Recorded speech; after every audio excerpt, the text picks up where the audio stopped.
Bonjour à tous et à toutes. On se retrouve donc comme chaque lundi dans ce nouvel épisode et j'avais très envie aujourd'hui de vous parler du lien ou des liens que l'on peut faire entre la haute sensibilité, autrement appelée hypersensibilité ou ultrasensibilité, et les réseaux sociaux.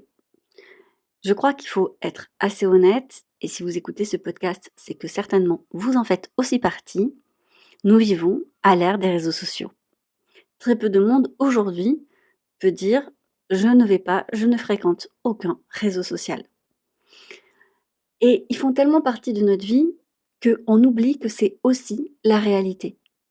Je sais pas vous, mais je me questionne énormément sur justement cette distinction que l'on entend souvent et que l'on entend et que l'on peut utiliser entre la vie réelle et les réseaux sociaux. Et on dit souvent ça, c'est pas dans la vie réelle. Sauf que, qu'en est-il au niveau du cerveau? Qu'en est-il au niveau des répercussions de ce que l'on peut voir, entendre, subir parfois à travers les réseaux sociaux sur notre perception de la réalité? Est-ce qu'il n'y a absolument aucun impact? Et s'il y a des impacts, quels sont-ils finalement sur le cerveau et notamment des personnes hautement sensibles? Je vais donc essayer de vous répondre lors de cet épisode sur ce sujet et vous proposer peut-être des pistes de réflexion, voire de solutions. Me concernant, ça fait 6 ans que je travaille sur les réseaux sociaux. C'est-à-dire que mon travail, c'est de la création de contenu. C'est de partager des informations, de partager parfois des témoignages, de partager que ce soit des ressources scientifiques ou même des synthèses sur ce que j'ai pu lire, apprendre ou expérimenter, sur les formations que je propose, sur les accompagnements ou les services que je peux proposer. Ça fait donc 6 ans au quotidien que je partage, quasiment sans aucune pause en fait dans ma vie, un petit peu de tout sur les atypies. Et j'ai pu voir les choses évoluer. J'ai aussi subi des choses que je ne souhaite à personne. Et pour autant, je ne suis pas quelqu'un, ou en tout cas je ne me considère absolument pas comme quelqu'un, enfin public, c'est-à-dire connu, personnage public, même si on peut mettre dans cette catégorie-là. Je ne suis pas suivie par des millions de personnes. Je ne raconte rien de vraiment privé, intime, et c'est un choix d'ailleurs. Et ça, c'est mon métier. C'est pas le métier de tout le monde. Mais je suis aussi consommatrice, c'est-à-dire que de temps en temps, j'aime bien, comme vous, regarder certains réseaux sociaux. Comme vous, il m'arrive également de scroller, de passer peut-être un peu trop de temps, en tout cas plus que ce que je le voudrais sur les réseaux sociaux. Et je me suis toujours demandé quel était l'impact finalement sur ma santé mentale ou en tout cas sur mes émotions. Je ne sais pas si ça vous le fait, mais je vais vous partager une expérience que j'ai remarquée au fur et à mesure des années. Lorsque je regarde, alors c'est plus précisément des séries que des films, parce que les séries, je m'imprègne en fait d'une réalité, d'une atmosphère en fait. Par exemple pour une série, parce que c'est plus prégnant pour moi que pour un film, tout simplement parce que lorsqu'on suit une série, on s'imprègne de l'atmosphère en fait au fur et à mesure que l'on regarde les épisodes. Et donc ça dure plus longtemps. Eh bien j'ai réalisé que ça avait un réel impact sur ma manière de percevoir les choses et même sur mon humeur. Et je trouve ça assez presque grave, j'allais dire. Oui, je trouve ça finalement assez grave. Et je ne peux donc plus regarder certaines séries parce qu'en fait, au fur et à mesure des épisodes, je me rendais compte que je n'avais pas la même énergie que d'habitude. Je n'avais pas le même rebond, la même résilience. Je voyais pas les choses de la même manière. J'avais une sorte de fatigue émotionnelle. Bref, ça se voit pas de suite. C'est au fur et à mesure en fait du temps qui passe où je me dis: «Mais en fait Elodie, vas-y, arrête la série et regarde autre chose». Et pour autant, je vous assure, je passe pas des heures tous les soirs à regarder la série, absolument pas. Et ça a quand même un impact sur moi. Et je crois qu'on n'est pas assez, hem, attentif à ce genre de petits et c'est au départ, c'est microscopique, mais c'est des petits signes qui nous montrent que ça nous fait pas du bien. Et pour autant, ce sont des séries intéressantes que l'on aime bien. J'ai arrêté beaucoup de séries que j'aimais beaucoup, que j'aimais beaucoup les personnages, je trouvais que les acteurs avaient c'est un très bon jeu d'acteurs, il y avait énormément de choses intéressantes dans la série, mais l'ambiance était trop lourde pour moi et cette lourdeur émotionnelle, eh bien, elle impactait ma vie au quotidien. J'étais moins patiente, moins dynamique, moins pleine d'énergie, moins positive également et ça, pourtant, c'est juste de temps en temps. Parfois, quelques semaines où je pouvais regarder des séries. Alors qu'en est-il des réseaux sociaux que je fréquente absolument tous les jours? Est-ce que vous vous êtes déjà posé la question pour vous? Quel est l'impact lorsque vous scrollez de certaines vidéos, de certains posts, de certaines informations? Et comment vous pourrez vous en protéger? Alors, il y a pas mal d'études qui ont été faites sur la réactivité émotionnelle et notamment des personnes hautement sensibles, parce que je rappelle que chez les personnes hautement sensibles, donc qui ont un haut potentiel sensible, il y a une hyper-émotivité et l'angoisse et notamment les troubles de l'anxiété généralisée. Il y a aussi des études qui ont été faites sur la sensibilité émotionnelle et les phobies sociales. Et c'est intéressant de faire le lien parce que souvent lorsque, eh bien, il y a de l'angoisse, il y a du stress, cela génère souvent, de la paranoïa, de la phobie et des peurs qu'il n'y avait pas avant. Plus de peur de la maladie, de la mort, de la guerre, de plein de choses comme ça. Et je pense que vous l'avez vu, ça peut être très anxiogène, notamment pour les personnes hypersensibles, de suivre l'actualité à outrance, parce qu'à un moment donné, eh bien, on peut même en faire des insomnies. Qui dit insomnie ou trouble en tout cas du sommeil, dit après, plus de fatigue bien sûr, plus de stress, moins de patience, moins de bienveillance pour autrui, parce que soi-même on n'est pas bien. Sans oublier que, en général, les médias nous manipulent énormément, puisqu'en fait, on est guidé par ce qu'ils veulent bien nous montrer et nous dire, mais finalement, ce n'est que 5 de la réalité. Je vous donne un exemple, mais c'est quelque chose que j'ai vraiment percuté de plein fouet en vivant, dans un autre pays que la France, en étant expatriée. Lorsqu'il y a eu le covid, j'ai réalisé que les informations qu'on donnait en France et que nos familles nous transmettaient avec les informations que moi je connaissais dans mon pays, j'avais vraiment l'impression qu'on vivait dans 2 mondes différents, en fait. Et ça, c'était assez choquant, ce parallèle. Dire: «Mais en fait, c'est le même virus là? Je comprends pas». Et ce qu'on pouvait dire d'ailleurs, de la France à l'extérieur, est-ce que, les Français pouvaient savoir de la France? Là encore, il y avait des informations différentes. Donc prendre ce recul-là n'est pas toujours évident, voire quasiment impossible. Ainsi, l'hypersensibilité, elle peut avoir des implications significatives sur les interactions avec les réseaux sociaux, notamment sur la réactivité émotionnelle, ça je pense que vous l'avez bien compris, ça a de l'impact sur nos émotions et donc sur nos humeurs et sur nos pensées et sur notre manière de voir la vie. C'est évident que si vous regardez par exemple que des comptes anxiogènes pour vous, et je dis bien pour vous parce que c'est très subjectif, 2 hypersensibles ne se ressemblent pas et ne peuvent pas forcément être stressés par la même chose. Mais du coup, ça va forcément, générer des conséquences sur vous et les émotions peuvent s'exprimer de manière plus intense.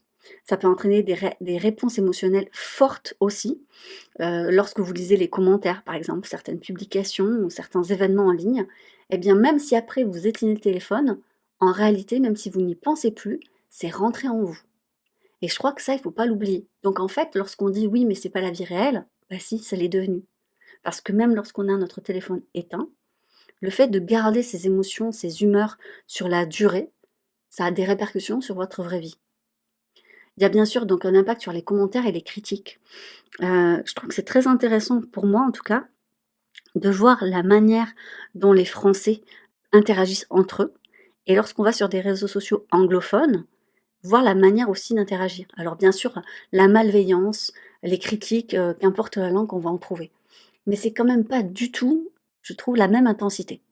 Les Français, on aime débattre de tout. Alors moi aussi j'aime bien débattre, je trouve que c'est intéressant, mais quand c'est débattre pour convaincre et pour rabaisser celui qui ne pense pas comme nous, ça c'est problématique. Et c'est quand même très français, il faut le dire. C'est vraiment la critique pour la critique. Lorsque je vois certaines vidéos de personnes qui ont réalisé un certain challenge et je vois que vraiment il y a beaucoup, beaucoup de lynchage dans les commentaires parce que c'est pas assez bien, parce que ci, parce que ça, ah mais tu n'as pas honte, ah si j'étais toi, enfin voilà. En termes de pourcentage, vous en trouvez beaucoup, beaucoup moins, chez les anglophones. Il y a beaucoup plus de félicitations, mais c'est génial, c'est un grand cap, voilà, beaucoup plus, d'extase positive. Donc ça aussi, en fait, mine de rien, ça nous amène aussi à nous conforter dans notre propre exigence et je trouve que lorsqu'on est atypique et qu'on est déjà assez exigeant vers soi-même et perfectionniste, ça nous aide pas du tout. Donc si vous êtes anglophone, je pense que vous le savez, allez plutôt voir sur des réseaux sociaux, anglais. Ça permettra peut-être effectivement de vous protéger de ça, minimum, j'ai envie de dire. Il y a aussi autre chose, c'est la surstimulation et la fatigue sociale. Les réseaux sociaux peuvent être très, voire trop stimulants. Alors c'est, un effet dopant, bien sûr, on a une petite choupe de dopamine et c'est pour ça que ça fonctionne et c'est pour ça qu'on continue à scroller. Mais il y a une multitude d'informations qui arrivent à notre cerveau et un cerveau qui a faim et enfin qui mange, ça peut lui faire du bien, mais que mangez-vous? C'est la même chose et le même parallèle avec la nourriture, alimentaire, c'est-à-dire que, OK, il faut bien manger, mais en quantité comme en qualité, en tout cas suffisamment. Il y a des mises à jour constantes, des interactions souvent. Les personnes hypersensibles peuvent être plus sensibles du coup à cette surstimulation, ce qui peut entraîner une fatigue sociale accrue à l'utilisation finalement intensive de ces médias sociaux. C'est-à-dire quand bien même vous ne voyez pas grand monde, peut-être dans la journée, le fait de rester trop longtemps sur les réseaux sociaux, vous avez l'impression d'avoir déjà rempli votre jauge. Sauf que, est-ce qu'elle est bien remplie? C'est-à-dire qu'en fait, elle est saturée, mais est-ce que vous avez vraiment, en fait, rempli votre jauge sociale positivement?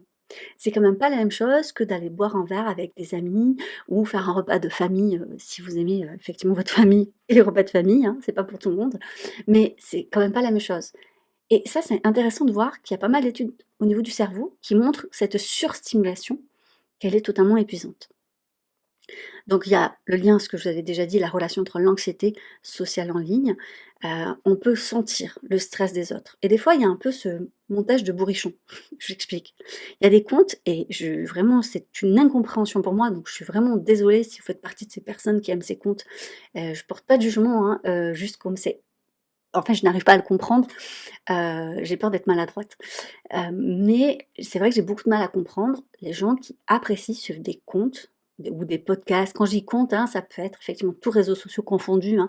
Ça peut passer par YouTube, par un podcast, par Instagram, par LinkedIn, par, je sais pas, enfin, tout Facebook, tout ce qui existe en fait, TikTok et compagnie, hem, qui sont toujours finalement dans la critique permanente ou dans le stress permanent et qui partagent toujours des choses très négatives. Il y a des gens dont c'est la spécialité, clairement.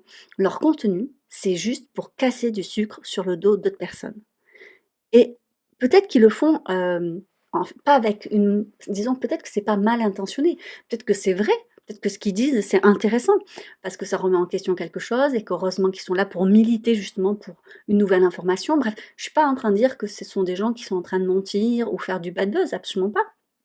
Ça peut être des choses hyper scientifiques, carrées. Mais la manière dont c'est transmis, c'est toujours finalement dans cette intention négative d'apporter finalement quelque chose de douloureux. On sait très bien que les émotions, c'est parce qu'on va en fait générer une réaction émotionnelle chez l'autre qu'on va l'imprégner, qu'on va l'impacter.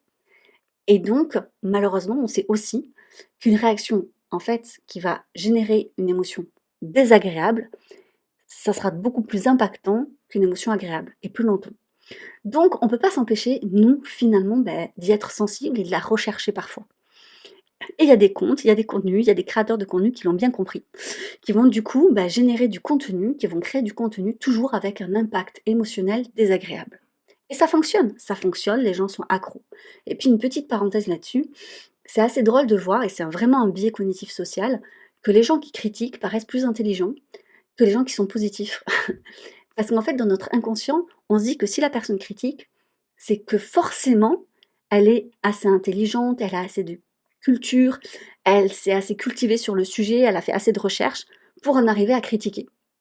C'est un biais qui est, bien sûr, c'est un biais social, donc c'est totalement faux, mais ça attire. Et puis souvent, ces gens-là, ils le font avec beaucoup d'aplomb, hein, avec beaucoup de valeur, avec beaucoup d'intensité. Donc ça fonctionne vraiment bien.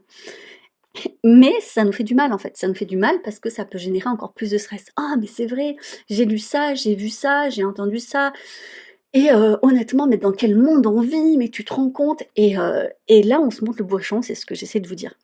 Est-ce que réellement c'est positif pour vous? Est-ce que ça vous donne l'énergie au quotidien de donner le meilleur de vous-même, d'apporter des changements au monde? Si c'est le cas, continuez bien sûr. Moi, je fais pas du tout partie de cette catégorie. Je fais vraiment partie de cette catégorie de personnes où j'ai l'impression de me faire fouetter, où j'en ressors vraiment mais lessivée, où je n'ai plus goût à rien, où je perds de l'espoir, où je me dis: «Mais à quoi bon en fait?» J'ai l'impression, d'être un petit colibri, au milieu d'un grand incendie et que je vais juste brûler dans l'incendie et qu'en fait mes petites gouttes d'eau ne serviront à rien. À quoi bon? Et du coup, bah, je perds totalement l'envie de faire changer les choses et quand on parle de faire changer les choses, souvent les atypiques, ils ont ce truc de: «Bah ouais, mais ça va pas changer le monde». Moi, j'ai vraiment envie de vous dire si, parce que si on commence local ou même si on commence à notre échelle, on change aussi le monde.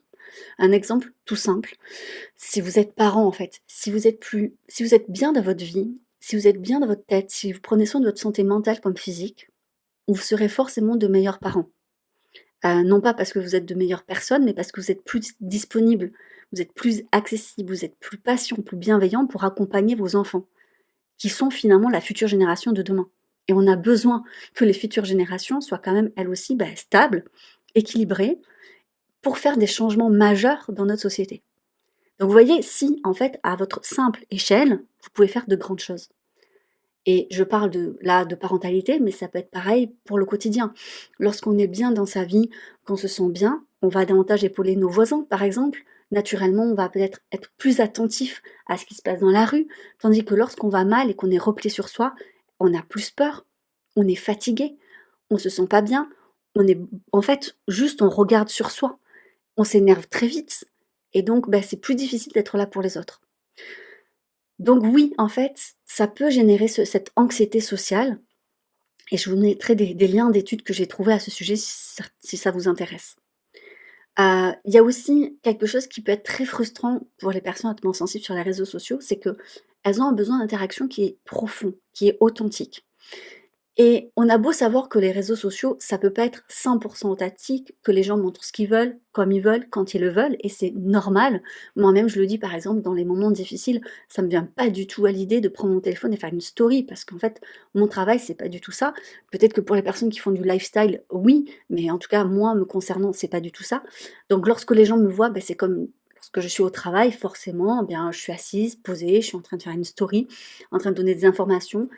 Avec le côté pimpante que vous me connaissez, mais est-ce que je le suis 100 tout le temps? Absolument pas et c'est normal. Je veux dire, vous m'avez vu, hier par exemple, j'étais bien malade, c'était pas du tout le jour de la story par exemple.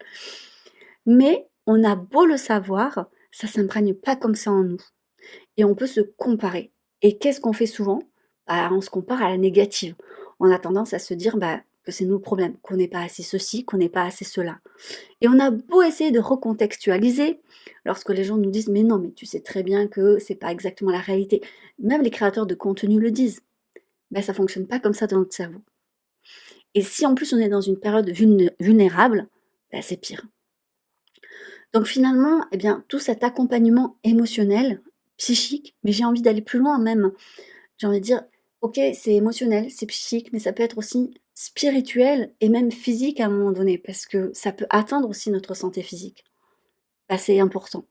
C'est important de comprendre finalement quelles sont vos limites à vous et elles sont certainement différentes des miennes. Ça vraiment, c'est à vous de voir. Comme je vous disais, moi pour les séries, je suis extrêmement sensible à ce que je regarde et ça m'impacte énormément et j'ai mis beaucoup de temps à m'en rendre compte et même peut-être à me l'avouer.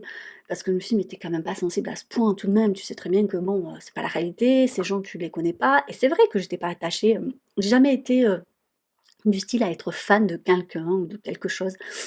Et c'était pas ça en fait, c'est juste que je m'imprégnais vraiment de ce qu'ils étaient en train de vivre et je le vivais en fait vraiment à fond et c'est comme ça finalement que j'aime aussi regarder un film, une série ou quelque chose comme ça.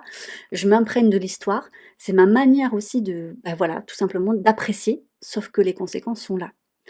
Alors si c'est, par exemple, un film de 2 heures et après c'est fini, OK, même si après ça me travaillait clairement la nuit, voire les jours d'après, c'est totalement possible. Mais comme une série, c'est toujours en fait, hop, encore un petit peu, hop, encore un petit peu, hop, encore un petit peu, sur de la durée, parce que, le temps de regarder une saison, ça peut mettre, moi, plusieurs semaines, forcément ça va m'impacter. Comme je vous disais sur les réseaux sociaux aussi, j'ai fait un tri. Il y a des comptes que j'aime beaucoup, notamment des comptes militants féministes que j'aime énormément et je n'ai pas envie de me déconnecter parce que je les trouve déjà j'ai envie, de tout simplement je pense en m'abonnant, je sais très bien que je donne une voix en plus et ça c'est hyper important pour moi. De temps en temps, voilà, liker, mais je n'ai pas envie de voir ça sur mon feed. Donc, je vais, ou passer quand je le vois ou bien on peut mettre en sourdine. Ce qui me permet moi, finalement, d'être décisionnaire de quand est-ce que je vais aller voir et chercher l'information. Et lorsque j'y vais, je le fais vraiment en conscience, sur un temps limité. Ça, c'est hyper important. Et puis il y a clairement des comptes où je me dis: «Mais non, mais ça me correspond pas, parce que soit c'est pas dans mes valeurs, soit je n'ai pas envie». Concrètement, des fois je me pose la question, je sais pas si vous ça vous le fait, mais je me pose la question, je me dis: «Est-ce que ces gens-là, j'aimerais les avoir à ma table? Genre si je faisais un repas comme ça entre amis, est-ce que j'aimerais les inviter? Et il y a des gens qui plombent l'ambiance, ils ont beau être hyper intéressants, la manière dont ils amènent les choses, bah, en fait pour moi non, c'est pas possible. C'est juste pas possible. C'est plombant, c'est difficile, c'est toujours négatif, toujours en train de râler, toujours en train de critiquer et c'est quelque chose, moi en tout cas, qui m'est insupportable. Mais encore une fois, c'est moi. Mais à vous de voir. Et ça, c'est quelque chose que j'assume depuis pas si longtemps que ça, pour être honnête, parce que je me disais: «Ouais, mais c'est intéressant, ouais, mais c'est important ce qu'ils disent. Ouais, bon, ouais, c'est pas très sympa de penser ça, en fait, de dire que les gens sont plombants». Et à un moment donné, je me dis: «Mais stop, en fait, je suis pas en train de leur dire à eux, parce que je les connais pas et je me verrais pas d'ailleurs aller les voir en disant: "Ah, j'aime pas ton contenu, il est plombant"». Bah non, en fait, parce que c'est moi, en fait et c'est totalement subjectif.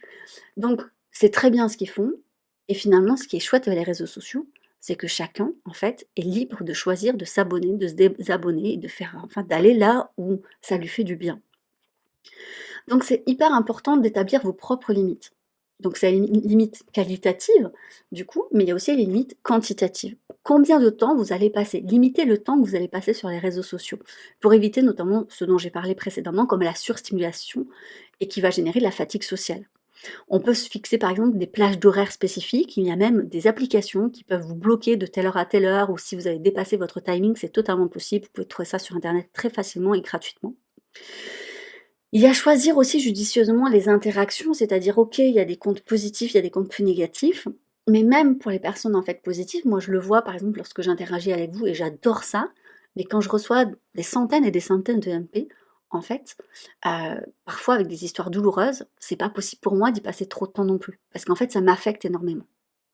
Ce qui va être hyper important aussi, bah, c'est que lorsque les réseaux sociaux nous impactent, dans tous les cas, il faut apprendre à accompagner et à accueillir nos émotions. Donc ça se fait pas que par l'intellect, ça se fait avant tout par le corps, parce qu'en fait, une émotion, elle se vit dans les sensations corporelles. On n'y fait pas toujours attention, mais c'est hyper important en fait d'être attentif à ça et de savoir comment en fait on accueille, on accompagne une émotion. Ce qui va être important aussi, c'est peut-être voir la relation que vous avez avec votre téléphone.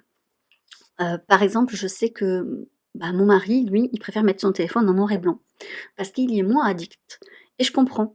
Vous avez aussi la possibilité de mettre cette option. Au début, ça fait un peu bizarre en noir et blanc parce qu'effectivement, voilà. Après, si vous avez quand même pas trop mauvaise vue, vous allez très vite vous en habituer et en fait, vous serez moins addict parce que les couleurs, flash, tout ça, bah, ça amène de la dopamine et donc ça amène un côté un peu plus addict, en fait, au téléphone. Donc si vous avez la possibilité, vous pouvez même mettre votre ordinateur en noir et blanc, enfin, à vous de voir, bien sûr. Hem et puis, bien, si, ça vous affecte beaucoup trop, si c'est bien trop compliqué pour vous, bah, n'hésitez pas à en parler à un professionnel de la santé mentale. Parce que peut-être que de base, il y a une vulnérabilité, il y a un seuil de vulnérabilité qui est déjà dépassé et les réseaux sociaux, en fait, font juste, malheureusement, renverser le vase qui est vraiment, bah, n'en peut plus et est vraiment trop plein.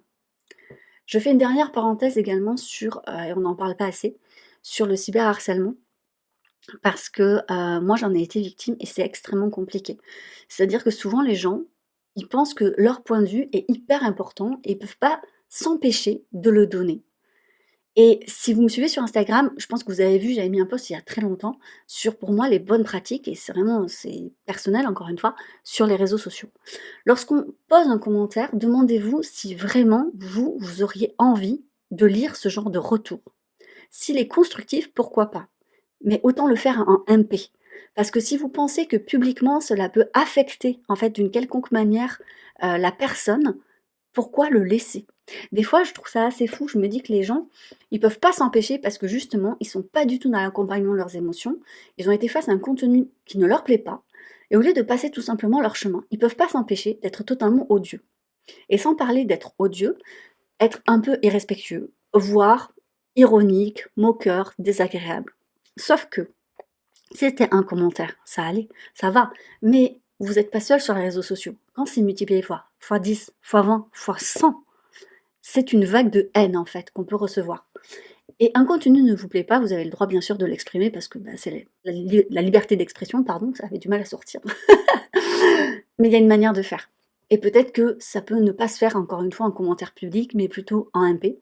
Et puis, finalement, moi j'aime bien demander, et même me demander quand je vois quelque chose qui me plaît pas, pourquoi c'est si important que je donne mon point de vue? Si j'estime que le contenu finalement, ça va changer quelque chose, pourquoi pas? Mais pourquoi est-ce si important? Est-ce que c'est juste pour faire entendre ma petite voix? Et dans ces cas-là, est-ce que c'est vraiment pertinent? Parce que, bah, c'est très égocentré et très narcissique de penser ça. Est-ce que je peux pas le faire autrement? Bref, c'est vraiment une question, je pense, à se poser parce que souvent ils disent: «Mais c'est bon, j'ai pas été injurieux, je l'ai pas, je n'ai pas fait de menaces». Mais on n'a pas besoin de ça, en fait, pour passer dans la case harcèlement, qui est d'ailleurs puni par la loi. Et si vous en êtes victime, bah, demandez de l'aide parce que c'est très difficile de s'en remettre. Ça demande une résilience incroyable et souvent un accompagnement, bien sûr, thérapeutique. Voilà. Je ne sais pas si cet épisode vous a plu, si ça vous a donné des pistes de réflexion, si ça a pu vous aider ou peut-être même vous soulager de dire: «Ah mais je suis pas la seule et c'est pas parce que je suis trop sensible ou trop bizarre». Ça peut être totalement normal, en fait, et vous êtes normal et vous le savez si vous suivez mon contenu. Je crois pas qu'il y ait des personnes anormales. Je crois qu'en fait, on a tous nos trucs, qui sont plus ou moins étranges pour d'autres, tout simplement. Donc si, eh bien, tu as aimé, cet épisode de podcast, n'hésite pas à noter le podcast. Moi, ça m'encourage, à continuer, bien sûr, parce que toutes les semaines, on en sortira un. À le partager, on ne sait jamais, peut-être qu'un, une amie ou membre de ta famille, ça pourrait lui faire du bien. Et sur ce, bah, je te retrouve à la semaine prochaine.